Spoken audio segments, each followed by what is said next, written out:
Hey, what's up guys? This is Brian from Whisper Status 74. This is going to be one of those tech therapy videos that we do from time to time. If you're new to the channel, welcome to this channel. Welcome to the community. It's a very small, tight-knit community where a lot of the best information is in the comments. So I encourage you to join the community. It's a very helpful community. Leave a comment below. Let me know what topics you would like to cover in tech therapy. We kind of break down tech as it pertains to our everyday life, how it helps us, how it hurts us, how it can work against us. All things that we own end up owning us. We have to be very mindful of that. This video is for Michelle Alexandria, who put up her own video, who is also part of this community, who comments from time to time. She has her own channel as well. And she mentioned me and Fade to Black as far as her having buyer's remorse. So this video is for you, Michelle. What's interesting about Michelle's predicament is she's ordered a Sony 950G and it's en route to her home. And she's already having buyer's remorse. Now, many of you might think that's interesting that she has buyer's remorse before she even has a display, but actually buyer's remorse tends to happen as soon as you pay, as soon as you click on Amazon or an online website, you tend to already question your purchase, at least many of you do. 4K displays are interesting in this regard. It depends on when you purchase and what you're purchasing for. Michelle's situation is interesting because she already has a fully functional 4K display already. I believe she's had OLEDs, she's had a lot of different displays. But this is where we're going to talk a little bit about where buyer's remorse comes back at you, is when you already have a fully functional 4K display that shows HDR and it's of same size, or maybe is a smidge bigger. Think 75 inches to 77 inches.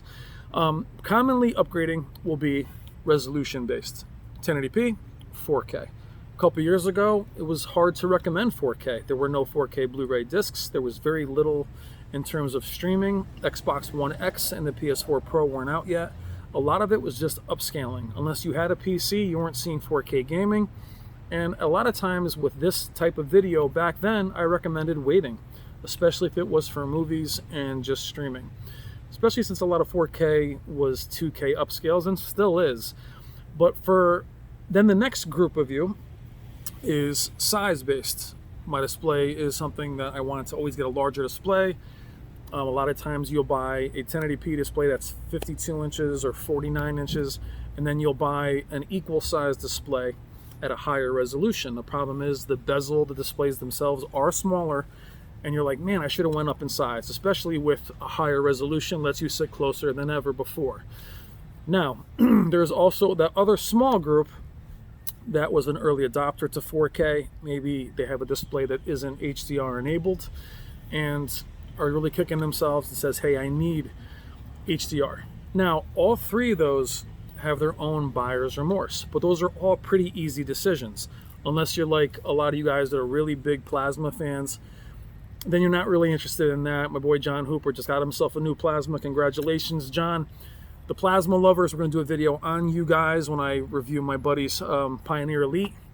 They're not interested in upgrading, and that's completely fine. No buyer's remorse there, unless you went from a 4K plasma, a regular plasma, to a 4K display and you're not happy. But for most of you, it's an easy decision. The buyer's remorse really doesn't kick in too much. Now, in terms of finance, it's not always just financial. I know people that are that have a lot of money that wouldn't spend this kind of money on displays. It's really so my point is if it's not an elitist thing. This could be buyer's remorse for spending a few hundred or a few thousand. It doesn't discriminate. You can say to yourself, do I really need that? And that's where I kind of want to go next. In Michelle's case, and even in my case, and many of you on the channel, you're happy with your display. You're pretty happy. You're saying to yourself, I don't know why I'm still watching videos like this one or checking out other videos and websites. I'm still looking at what's coming out. We're all so in love with tech. We want to see what's next. And we have found the last couple of years, especially this last year, to be a little bit of very incremental in terms of how it upgrades. There hasn't been huge jumps in peak brightness or huge jumps in contrast. Some of these displays have less contrast. Other than HDMI 2.1, we didn't get the 12-bit that we thought we'd get. HDMI 2.1 isn't on all the displays. It's not fully functional on a lot of the ones that have it. Other than the Q90R and the C9, a lot of them that have HDMI 2.1 don't really do all that they say they're going to do. So we don't have that big jump. That leaves us with those of you that already have a 4K display. Now, I'll use myself an example. I have a 75-inch Sony 900E. It is a 2017. I love the display. It is 75 inches. So for me, where do I go?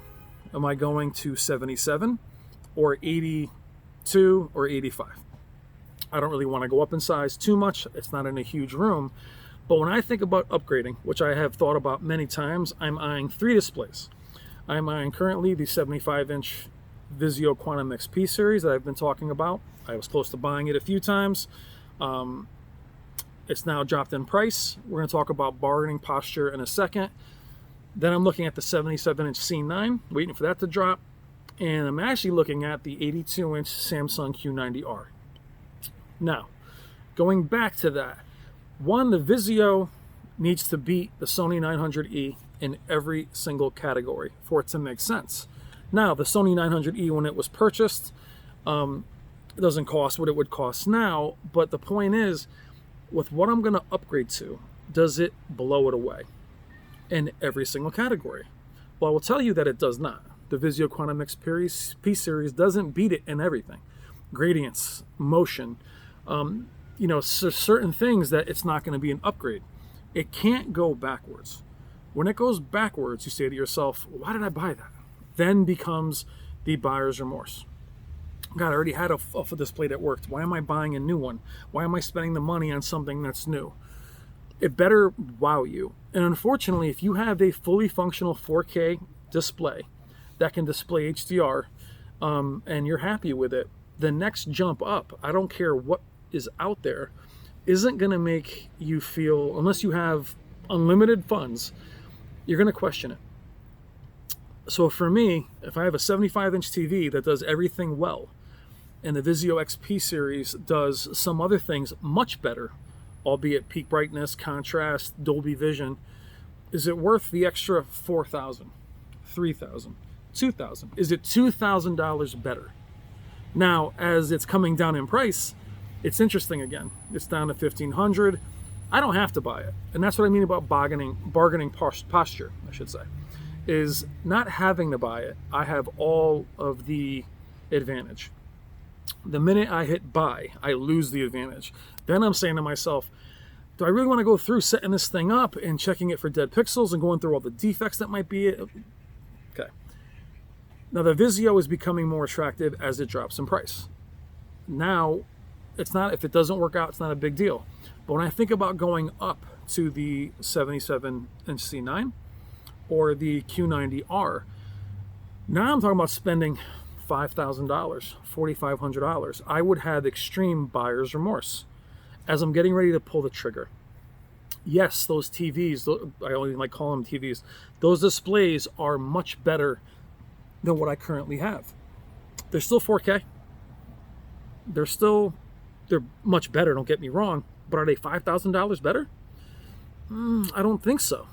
Not unless you're wealthy, it's going to gnaw at you.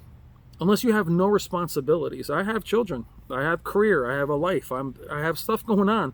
Taking $5,000 from my family to buy something that does the exact same thing my current display does is hard. Now, if you're going from, again, 65, 75, that's a big jump. Going from 1080p to 4K. But to go from 4K to 4K, it's not really going to be worth it. Or you should really think on it. I rented an LG OLED. I loved it. I had it in the basement, and I'll do videos on that. It's called Living with OLED. And I enjoyed it. But what I came to the determination was, or the conclusion, it didn't better my life. It didn't make anything, it didn't solve anything. Now that sounds like common sense to many of you. But if you're thinking about whatever hardships you have, as an example, let's say you're lonely and you watch movies and you're lonely. Buying a better display isn't going to make you less lonely. If anything, it could enhance that feeling because you've already spent money maybe you didn't have, and you'll have the downfall of it not solving the issue for why you purchased it. So it can work against you.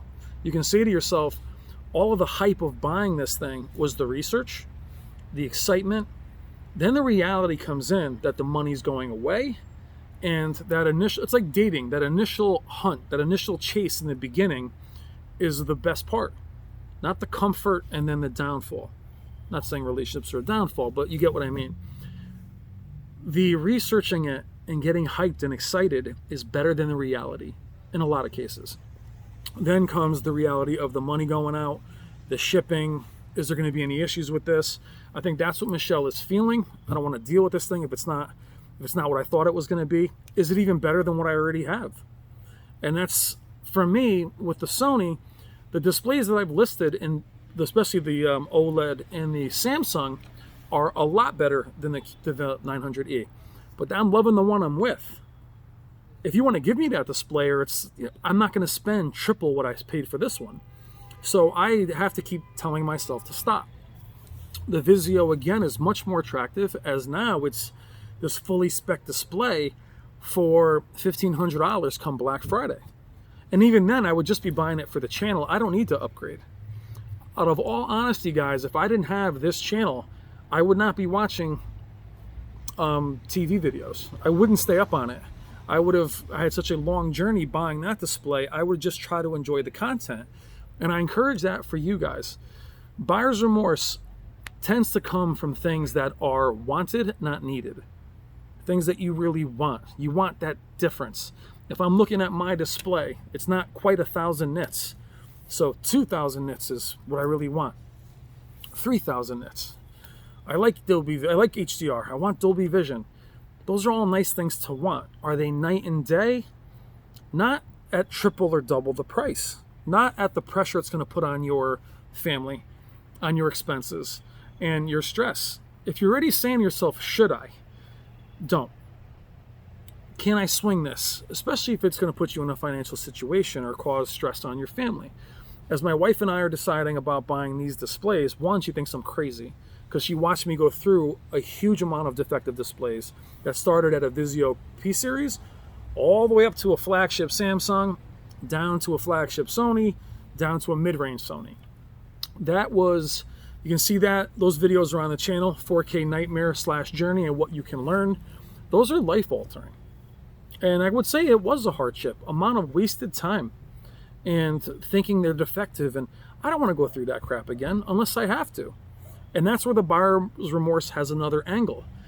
If something does go wrong, you're saying to yourself, I invited this in. I didn't even want a display. So if I went and bought a C9 and spent $5,000 on it, once my eyes adjust and I get used to that image, I'm going to be like, wow, did I really need to buy this right now? Now, if it's free or if it's really cheap, it's one thing, but that's a lot of money. That could be the same thing if you have a $400 display. If it already functions well and it's of equal size. Now, guys, keep in mind, we're talking about equal size and you have a display that's already pretty fully spec'd. This upgrade part of it is very hard. Many of us really want to. We get into, oh God, I love the way mini LED sounds. I can't wait to see how that looks. It's not always going to be better. And sometimes the little bit of market improvement is going to make you feel worse. What happens when that wow factor is not there? When I got the OLED, I enjoyed it so much, but my wow factor dissipated in just a few weeks. It still was amazing, don't get me wrong, but it didn't change anything. It didn't increase the time I had to watch it. It didn't make me feel any better about being down there by myself. I just knew that, well, I was renting it, so I didn't have that. But I think to myself, if I spent $5,000 or $6,000 on this, it still doesn't do everything. Every display out there, this is a fact, has its weaknesses. There isn't one that's going to be the perfect one. If you have one that you're pretty happy with, I suggest riding that one out as long as you can. Really get the value out of it. I love my display. Am I intrigued? Absolutely. I'm still intrigued. Otherwise, we wouldn't be doing these videos. But I have to bring myself back. Got the holidays coming up. I'm going to hurt my family by spending $5,000 on a TV I don't need? Or, you know, my dog had eye surgery this summer, $6,000. Car trouble, things like that. I think to myself, wow, if I had bought one of these TVs at $6,000, I'm going to put my family in kind of a bad spot over something I wanted but didn't need. Now, these technology, guys, don't get me wrong, video games, all this stuff, none of it is need. We all want it, and you can say that about anything. We don't really need it, but if you already have something that does it well. Perfect example, I have a GTX 1080 Ti graphics card. I have 50 games on there I've never even beat. My card can run all those games, 4K, no problem, 60, maxed, everything. And I'm looking to upgrade my graphics card. So I'm gonna buy another graphics card that's more powerful. It's not gonna make those games look any better. So why would I upgrade? I'll upgrade once I'm done beating those games. With TVs, I'm not gonna get 12-bit. I'm not getting HDMI 2.1 fully fleshed out. So upgrading to that needs to be so much better. And that's where I think Michelle, as she's thinking about making this purchase, is saying to herself, is that gonna be much better than what I have now? Did I really need to spend this money? Maybe I should have gotten an OLED. Maybe it's gonna cause so many more questions than answers. And it's gonna leave you feeling, I shouldn't have done this. Again, if you have the money, guys, do it. But I suggest for many of you that already have displays you're pretty happy with, love the one you're with. Enjoy the display that you have. I might buy them, but that's, again, it's me with the community. I'm trying to do this for the channel, but I'm not gonna put myself at risk to buy them. I have to do the math just like you guys every single day. Do I really want this? Do I want the stress of this? That is the deficit that we're talking about. Love the one you're with. Those displays have one function, to display content. So what I mean is, if you're loving your display, I suggest watching as much content, playing as much content as you can. Stop looking at what everything else is. Enjoy it, be intrigued, but don't cheat on it. You paid the money for it already. Try and be at peace and be present with what you have. I try it every single day. I fail at it every single day. But I promise you, the deficit that gets created when you buy something that you don't need, when you already have something that does that function, it just keeps lapsing on itself. It just keeps hitting and hitting and hitting, and then you're like, should I bring it back? I don't want to look stupid bringing it back. What should I do? Really think on it. Enjoy the research, enjoy the conversation. CES is coming up. These displays are they're going to talk about next year's. The displays that are out there are going to drop.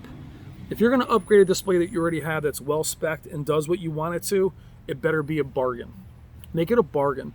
I'm not going to reach up and spend quadruple the money on what I already have that's already 4K, already is 120 hertz panel. The jump's not there. It's not there. 4K. I don't need to go any bigger.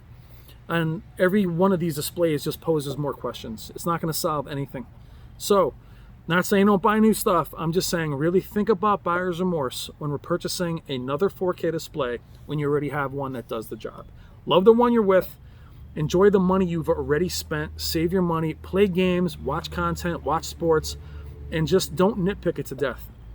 A lot of you guys are upgrading displays that you're very happy with. I encourage you to really enjoy them. Michelle, hopefully you enjoy your new display. If not, send it back. If it's making you lose sleep. Guys, these things are here to serve us and make us happy, not take away from us. All right, guys, that's a long video. Buyer's remorse. Make educated decisions, but really think on how it's going to impact the rest of your life. I will talk to you guys soon. Take care.